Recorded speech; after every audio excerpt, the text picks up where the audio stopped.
Pat Isles. I'm the winemaker at Port of Leonardtown Winery. I kind of run the production side of the business, from the grape grower receiving the grapes and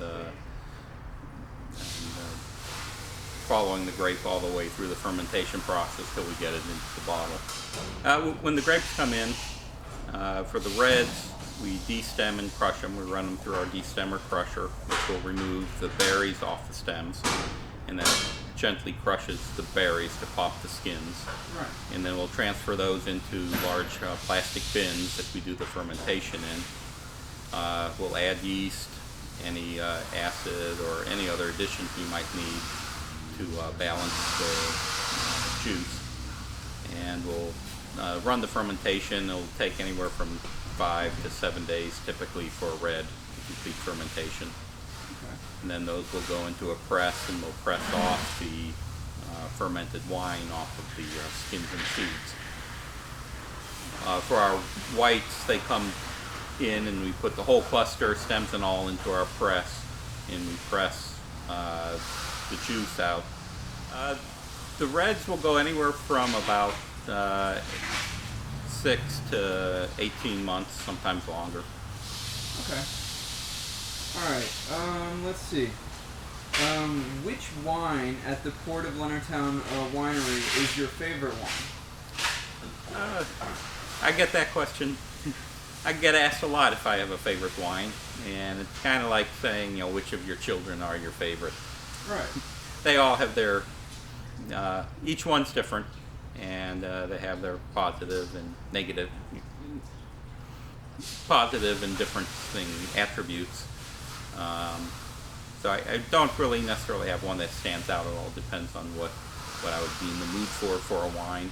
Right. I try to make wines that I like. I drink wine because I find it complements meals, food quite a lot.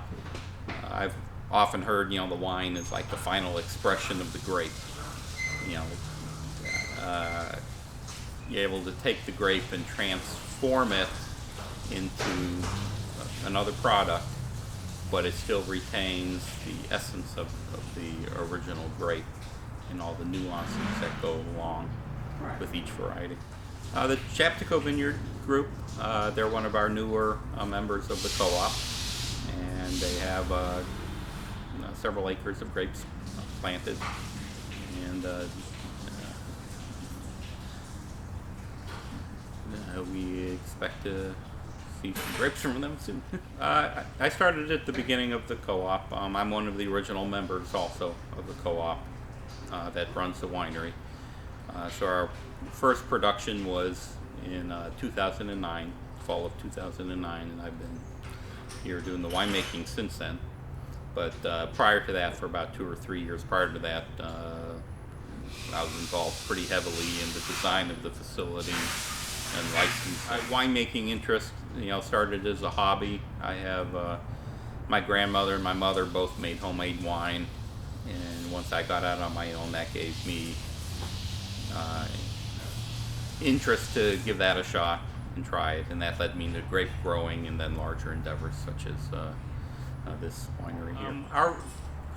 Our bottling process is a little different from a lot of other wineries in that we don't have our own bottling line here within the winery. So we bring in a mobile bottler, and we'll usually 2 or 3 times a year, and it'll take about a day or two to bottle.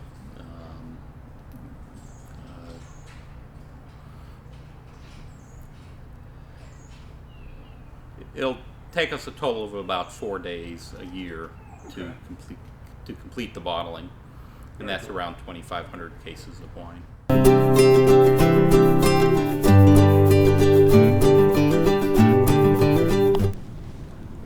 Marlot is a dark blue colored wine grape variety.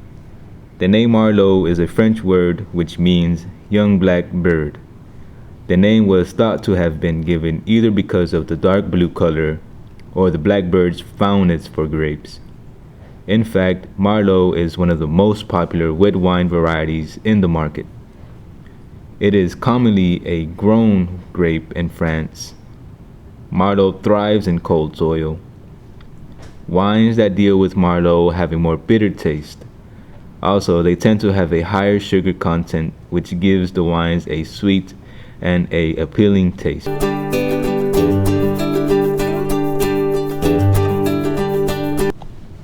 Vidal Blanc is a white hybrid grape variety. This means that Vidal Blanc is crossed from grapevines belonging to several different species within the Vitis family. It is a very winter hardy variety that manages to produce high sugar levels in cold climates with moderate to high acidity. These types of grapes give a more sour and bitter taste. The Vidal Blanc and its variety of grapevines produced most of the world's well-known wines such as Cabernet Sauvignon and Chardonnay. Vidal Blanc was created in the 1930s by a French grape breeder called Jean-Louis Vidal as a potential variety to be used in cognac production in the maritime climate and cold winters of western France. I'm Abby, and I'm here at the winery. I do the event coordination. I'm the assistant tasting room manager, and I'm the wine sommelier here. They have so many wines here, from sweet to dry. I like many of them. It's what I'm in the mood for. If I want a slightly sweeter wine, I like the Chapteau Rosé. If I want a red wine, it's hard to get past the Chamberson. It's so easy to drink and pairs with so many foods. I love the stainless steel Chardonnay too, if I'm having just a quiet, elegant meal with my husband. So I have many favorites. Because I enjoy wine. For me, wine is a bit of a hobby and passion because I love food and wine pairings. All the different wines have such different characteristics to it that it's fun to try a different wine and see that you do get a distinct flavor or smell or memory from one versus another. So I enjoy it from that aspect, and I just enjoy relaxing with it because it's a social thing to do, is to have wine with your friends. I know that it is several vineyards together, some families, a collection of families down in southern Maryland, and they bring up some great grapes that we turn into some wonderful wines here. Vidal Blanc is a French hybrid grape from back when they had the big blight where all the grapes in France were dying off, and afterwards some of the noble grapes that everybody's heard of, like Chardonnay, were dying, so there were people who were trying to develop hybrids that were much hardier, and this is where it came from. It was a hybrid from France. And then the noble grapes came along and were doing great, so they went back to them, and they did very little with something like Vidal Blanc. Vidal Blanc loves the eastern part of the U.S. It grows great in Virginia and Maryland, so a lot of people have not heard of it, but it's a beautiful grape. It makes an excellent dry table wine. It's a beautiful white wine grape for seafood. It's great for turkey at Thanksgiving. It's a very versatile dry table white wine.